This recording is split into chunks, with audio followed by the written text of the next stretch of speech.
यावत कंठगते प्राणा, क्या? यावत कंठगते प्राणा मुमूर्षो जीवनस्य ताव चिकित्सक कर्तव्य कालस्य कुटिला गति। कि जब तक कंठ में प्राण है, जीने की इच्छा है, चिकित्सक की, डॉक्टर की ड्यूटी है चिकित्सा करते रहना, जोर लगाते रहना, क्योंकि काल की गति कुटिल है। आज काल टाइम खराब चल रहा है, कल को टाइम ठीक भी आ सकता है, लेकिन जोर तो लगाते रहो ना, हिम्मत क्यों हारनी है? तो हिम्मत मत हारो। तो कहते हैं हिम्मते मर्दा हिम्मते खुदा, क्यों बोलते हैं कि हिम्मत रखो। ये सिंह साहब का इंटरव्यू आप भी लेना इनका इंटरव्यू। हाँ, मैं अभी आपको बुलाऊंगा।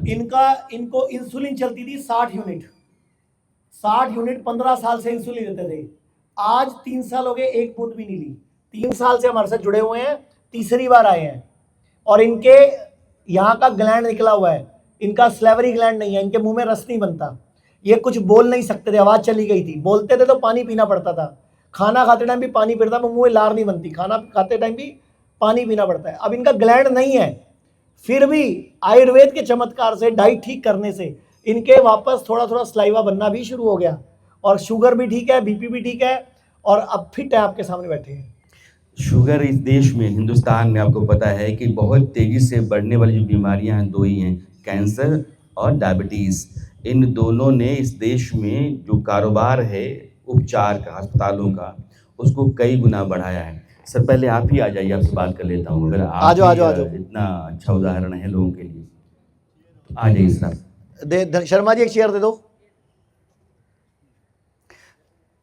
पहले अपना नाम बताइएगा और माइक दे दो। आपके साथ क्या हुआ, और फिर कैसे आप एलोपैथ से होते हुए यहाँ तक आए, और आज क्या महसूस करते हैं। थोड़ा नेड़े कर लियो। मेरा नाम चरणपाल सिंह सोडी है, मैं दिल्ली से हूँ। सन 2000 में मुझे कराटे आते थे, तो कराटे आने की वजह से मैं बैठा बैठा सो जाता था और मुझे पता नहीं लगता था कि कब मुझे नींद आ गई। मैं टीवी देख रहा हूँ, कराटे आए और उसके बाद में आँख लग गई, जिसे आकर बोलती उठाती थी कि क्या हुआ, आप तो सोए पड़े हो, टीवी ऐसे ही चल रहा है, तो आप जाओ जाके डॉक्टर को दिखाओ। तो वैसे कराटे जो आम होता है कि जनरल बीमारी होती है, अक्सर शुरू हो जाते हैं लोगों को, नाक वगैरह में कोई दिक्कत हो। तो मैंने एक दिन, मुझे ऑफिस से छुट्टी थी, तो मैं अपना ऑफिस में हॉस्पिटल चला गया दिखाने के लिए, और डॉक्टर ENT स्पेशलिस्ट ने देखा, उसने कहा कि आप जो है ना एक्सरे करवा के लाओ। वही मेरा एक्सरे हो गया और वही वेट रिपोर्ट मैंने उनको दिखाई, तो कहते आप ना CT स्कैन कराओ। तो मैंने उनसे पूछा तो उन्होंने कुछ बताया नहीं, कह रहे कुछ डाउट लग रहा है, आप CT स्कैन कराओ। तो मैं घर आया, घर आके मैंने मिसेस से बात की कि ऐसे ऐसे डॉक्टर कह रहा है। तो मुझे ये डाउट हुआ कि भाई दिल्ली में आम चलता है कि कमीशन डॉक्टरों का फिक्स होता है, CT स्कैन क्योंकि महंगा टेस्ट है, तो इसलिए किसी और की ओपिनियन ले लेना ज़्यादा अच्छा है। तो मेरे घर के पास ही एक डॉक्टर है, डॉक्टर DP मल्होत्रा, मैंने उनको दिखाया, वो भी ENT स्पेशलिस्ट है, काफ़ी अच्छा डॉक्टर है। तो उनको दिखाया तो उन्होंने भी कहा भी हाँ आपको CT स्कैन कराना चाहिए, लेकिन आप इधर उधर मत भटको, आप एम्स में एक डॉक्टर सुधीर बहादुर हैं, आप सीधा उनके पास चले जाओ, वहाँ उनसे जाके कंसल्ट करो। और उन्होंने मुझे एक चिट्ठी भी बना कर दी रेफर कि मैं इनको आपके पास भेज रहा हूँ। और वहाँ गए तो वहाँ तो अपनी इतनी लंबी लाइनें लगी हुई हैं, तो किसी न किसी तरह से अप्रोच करके जब उनको दिखाया तो उन्होंने भी CT स्कैन मुझे रिकमेंड कर दिया।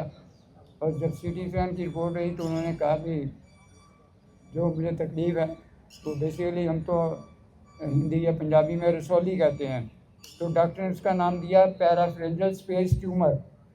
अब मुझे तो कुछ समझ नहीं आया, लेकिन जो रसौली थी वो हर 1-2 महीने में थोड़ी थोड़ी बढ़ती जा रही थी, तो उसने कहा भी सर्जरी करनी पड़ेगी। तो अप्रैल 2020 में मेरी सर्जरी हुई, और सर्जरी में मेरे स्लीवा ग्लैंड जो हैं वो निकाल दिए। अप्रैल 2002 में 2000 में और स्लीवा ग्लैंड निकाल दिए। मतलब आपके मुंह में लार जो ग्रंथि होती है जिससे पानी आता है मुंह में, वो बंद हटा दी। हाँ, वो स्लीवा ग्लैंड की वजह से हाँ, तो पानी नहीं आता ना। उसके बाद से आपने नहीं सोचा जिंदगी कैसी चलेगी, मुंह में लार ही नहीं होगी, रस ही नहीं होगा, जीवन से ही रस चला जाएगा, स्वाद भी नहीं आएगा।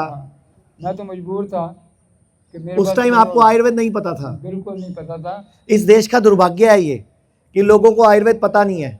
वही जो मैं पहले बोल नहीं, रहा था। ये बहुत ज़रूरी है, इसीलिए मैं भी हूँ कि ये दूर दराज तक पहुँचे। और मैंने कहा कि तिरुचिरापल्ली में अगर मैं लोगों को देखा कि आचार्य मनीष का वीडियो देख रहे हैं और उनको लग रहा है कि नहीं, इसके ज़रिए भी हमको अपना इलाज करना चाहिए, तो इस तरीके से देश के बाकी हिस्सों में पहुँचेगा तो ये बेहतर काम देश के लिए होगा आयुर्वेद के ज़रिए से। लेकिन आचार्य फिर आपने वो ऑपरेशन करा लिया।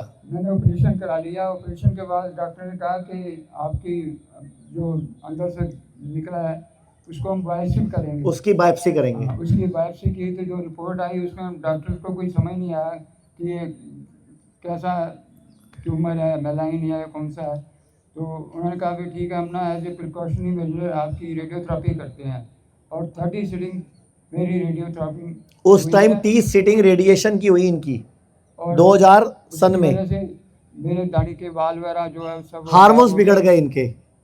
और उसके बाद साइड इफेक्ट क्या क्या है बताना। सारी जिंदगी जो नर्क बनी वो बताओ क्या क्या बनी। मैं बिल्कुल बोल नहीं सकता था। बोलना बंद हो गया, मुंह में लार बंद हो गई, उसके बाद डायबिटीज चला हो गया। गई, ब्लड प्रेशर हो गया, इंसुलिन चलनी शुरू हो गई। कुछ भी खाना खाता था अगर आप मुझे बताइए कि यहाँ कैसे आए और आयुर्वेद के रास्ते पर कैसे चले आए? जब यहाँ आए थे तो किस कंडीशन में आए थे? 3 साल पहले मिले थे मुझे ये। 2021 अगस्त में हाँ 4 साल हो गए। हमने वीडियो देखी थी यूट्यूब के ऊपर। तो थोड़ा मन में कुछ आ रहा था कि भी देखें ज़रा क्या है। उसी टाइम में आचार्य मनीष जी अपना मुल्तान नगर में आए और पश्चिम वहाँ बिहार इनका में। फ्री कैंप था। तो मिसेज कहती चलो दिखाने चलते हैं। तो हमने अपना स्कूटर उठाया, दिखाने पहुँच गए। काफ़ी भीड़ वहाँ थी और आचार्य जी को दिखाया। इन्होंने कहा कि मेरी प्रॉब्लम सुन के कहा कि आप ऐसे करो, डेरा बस्सी आ जाओ चंडीगढ़। चंडीगढ़। तो फिर हम ये कोशिश करते रहे कि किसी तरह से रेफरल मिल जाए तो हम बिना डेरा बस्सी पहुँच जाएं। तो रेफरल हमें मिल गया 14 दिन का। हम इनके पास पहुँच गए। तो उस टाइम पे नया नया इनका शुरू हुआ था। मतलब डेराबस्सी का पहला हॉस्पिटल था जो हमने पहला शुरू किया था 2021 में कोरोना के बाद। ये उसके पेशेंट है और तब से अब ये हर साल आते हैं। तो उस टाइम जब आप आए थे तो आपको क्या क्या दिक्कत थी? कितना इंसुलिन ले रहे थे आप? उस टाइम मैं इंसुलिन ले रहा था 30 यूनिट, 32 यूनिट सुबह और 28 यूनिट 60 यूनिट इंसुलिन ले रहे थे और 15 साल से ले रहे थे। और डायबिटीज, ब्लड प्रेशर, कई दिक्कतें थी इनको। इंसुलिन शुरू हुई थी 8 यूनिट से। और डॉक्टर ने कहा कि अभी 8 यूनिट लो, इसके बाद में आपकी धीरे धीरे हम खत्म करवा देंगे। बढ़ती लेकिन चली गई। खत्म तो क्या करवानी, वो 8 से 12, 12 से 14, 16, 18, 20 बढ़ती गई। और अब तो नौबत यहाँ तक आ गई कि अब आपको इंसुलिन जो है वो सुबह दोपहर शाम 3 टाइम लेनी पड़ेगी। मैं बड़ा हताश हो गया भी कैसे छूटा छूटा पीछा छूटेगा इंसुलिन से। तो जब आप फ्री बैठते हो ना, वेले बैठते हो, कोई काम नहीं होता तो वज्रासन में बैठ जाया करो। जब आप वेले बैठे हो ना, कोई काम नहीं है तो वज्रासन में बैठ जाओ ना, तो आपको उल्टा बेनिफिट मिलेगा। पिंडली जो दूसरा दिमाग है वो चल पड़ेगा। तो वहीं पर डॉक्टर विष्णु राय चौधरी, डॉक्टर आज़ाद, अमर सिंह आज़ाद और हमारी अवधेश टीम। पांडे, ये सबसे मेरी वहाँ पे मुलाकात हुई। इवन वहाँ पर टाइम ऐसा भी आया कि मुझे रात को 12 बजे के करीब मेरा बीपी बहुत हाई कर गया और चक्कर आ रहे हैं और मीटिंग की तरह मुझे फील हो रहा है। तो मिसेज ने इमीडिएटली फ़ोन किया भी ऐसे ऐसे तबीयत ख़राब हो रही है तो आप कुछ मेडिसिन वगैरह दो।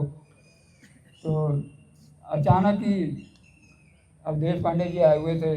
उन्होंने फटाफट सुना और आ गए और आके मुझे अपना बाहर लॉन के पास बैठा दिया और मेरी ट्रीटमेंट शुरू कर दी। हल्दी पानी वगैरह और कुछ अपना जो भी उन्होंने कहा वो अपना मुझे ला के पिलाया। और विदिन 10 मिनट्स, मतलब 10 मिनट्स भी मैं कहूँ तो वो भी ज़्यादा है, मेरा बीपी एकदम नॉर्मल हो गया। तो वेरी गुड। तब से मुझे आयुर्वेद में और भी ज़्यादा मेरा विश्वास बढ़ गया। इंसुलिन से बाहर कैसे आए आप? इंसुलिन से मैं बता रहा हूँ कि उसी टाइम पे विश्वरूप राय चौधरी जी भी मिले। उन्होंने मेरी लिस्ट देखी दवाइयों की, कहते सारी दवाइयाँ एकदम बंद। आपने कोई दवाई नहीं खानी, ना आपने आयुर्वेदिक दवाई खानी है, ना आपने एलोपैथी दवाई खानी है। आपने जो हम यहाँ डाइट दे रहे हैं वहीं अपना आपको लेनी है। बिल्कुल। और तब से अब तक हम वही डाइट फॉलो करते आ सिर्फ रहे हैं। डाइट पे? सिर्फ डाइट से इंसुलिन 4 दिन में बंद हो गया था इनका, इंसुलिन 4 दिन खत्म हो में। गई। और आज 3 साल से 4 साल से इंसुलिन नहीं लिया, ना बीपी की गोली लिया। सिर्फ सूरज डूबने के बाद खाना नहीं खाते और सुबह 5 बजे उठ जाते हैं, योगा करते हैं, ये इनका और रूटीन है। इस समय मेरी मिसेज का जो है ना वो बहुत बड़ा योगदान है, क्योंकि वो टीवी के ऊपर अपना यूट्यूब के ऊपर कुछ ना कुछ देख के बता कि कौन सी हेल्थी डाइट है, क्या खाना चाहिए क्या नहीं अब खाना इनकी चाहिए। मैडम सब कुछ सिखा सकते हैं, नारियल का दूध कैसे बनाओ, बादाम का दूध कैसे बनाओ। ये मैडम है भैया, कैमरे में दिखा दे, इनकी धर्मपत्नी जो इनकी मेन हीरोइन है, जिसकी वजह से ये ठीक हुए हैं। क्योंकि बीवी अगर साथ ना देना तो बंदा ठीक नहीं हो सकता।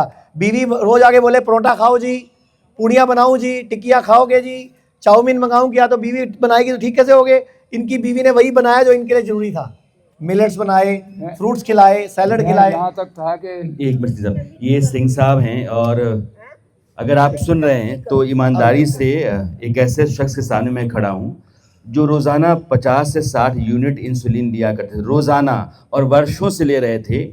इन्होंने कोई दवा नहीं ली, दवा यूँ फेंकी, न आयुर्वेद की न एलोपैथ की। इन्होंने सिर्फ अपना आहार तय किया और इस आयुर्वेद सेंटर में आहार तय किया गया। आहार के ज़रिए ही ये शुगर पर कंट्रोल हुआ और इंसुलिन को इन्होंने फेंक करके बाहर कर दिया। अब आहार बताइएगा। मैं एक चीज़ और बताना चाहता हूँ कि ऑपरेशन के बाद, रेडियोथेरेपी के बाद मेरी ये हालत थी कि अगर किसी ने मिर्ची वाली सब्ज़ी की कड़छी एक साइड से निकाल के मेरी सब्ज़ी में टच भी कर दी डालने के लिए, तो मेरे गले में इतनी ज़बरदस्त पेन होती थी, ऐसे लगता था मैंने कितनी मिर्ची खा ली है। तो उस टाइम पे तोरी, खरबूजा, इस तरह की सब्जियां खा खा के मैंने अपना टाइम निकाला। रोटी बिल्कुल टच नहीं की, ये हाल था। मैं खा ही नहीं सकता था रोटी, खाली लिक्विड डाइट के ऊपर। और अब तो मिर्ची भी खा लेते हो आप कभी कभी।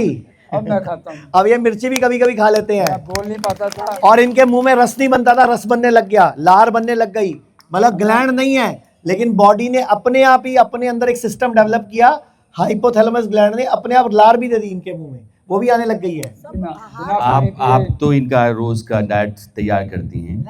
किसी भी शुगर पेशेंट के लिए जो दवा से बाहर आना हो उसको क्या करना चाहिए? इधर आ जाओ, यहाँ पे आ जाओ, इधर आ जाओ इधर। नमस्कार जी, सबको मेरा नमस्कार। ऐसा है कि देखो, दवाई तो अपना काम करती है, लेकिन डाइट जो है वो सबसे ज़्यादा काम करती है। हम अपना दिनचर्या अच्छा रखेंगे तो सब कुछ अच्छा है। सुबह जल्दी उठेंगे तो उससे ही इतनी एनर्जी मिलती है, सुबह जल्दी उठने से इतनी एनर्जी मिलती है। पुरानी कहावत है, कहते हैं सुबह जो लेडीज़ काट लेती सूद तो कहती पेके से लाए। मतलब इतना फ्री में लगता है जो टाइम, सुबह उठ जाओ तो सारा टाइम ऐसे लगता है कि काम ही नहीं है कोई, सारा घर का भी काम हो गया और हम भी फ्रेश हो गया, सब कुछ हो गया। सुबह जल्दी उठो सबसे पहले तो, फिर योगा करो, कुछ ना कुछ एक्सरसाइज तो बहुत ज़रूरी है ना अपने शरीर को चलाने के लिए। फिर एक्सरसाइज करो, एक्सरसाइज करके आप अपने बादाम खाओ, अंजीर भिगो दो, खरोट खा लो, कोई भी ड्राई फ्रूट भिगो दो रात को, सुबह वो खाओ, सैर करो, साथ साथ अपना खा लो कुछ ना कुछ। उसके बाद फिर अपना ब्रेकफास्ट करना है तो उसमें आप फ्रूट खाओ। सबसे अच्छी चीज़ फ्रूट है, सारे मिनरल, सारी हर चीज़ उसमें आपको मिलेगी। हम तो 4 साल से खा रहे हैं, कोई ये नहीं कि हम बीमार हो गए हैं, हम तो अच्छे हो गए हैं। बल्कि मैं भी भाग सकती हूँ, अभी मुझे बगाल हो गया, भाग भी लूँगी। जबकि मुझे अस्थमा था, पहले मुझे अस्थमा होता था, लेकिन मैं जब से ये डाइट खाने लगी हूँ मेरी भी बीमारी दूर हो गई है। शुगर की मैं भी मरीज थी। मतलब आयुर्वेद के साइड इफेक्ट नहीं होते, साइड बेनिफिट होते हैं। Side benefit। इलाज एक का कराने आते हैं, दूसरे का फ्री में हो जाता है। आप भी यहाँ पे एक जने के साथ एक जन आते हो ना, इलाज एक का कराने आता है, दूसरा साथ में फ्री हो जाता है। कल मैं एक मेल फीमेल दोनों से मिला था, हस्बैंड वाइफ होंगे यहाँ पे। हस्बैंड का इलाज कराने बीवी आई है, बीवी का 5 किलो कम हो चुका है 9 दिन में।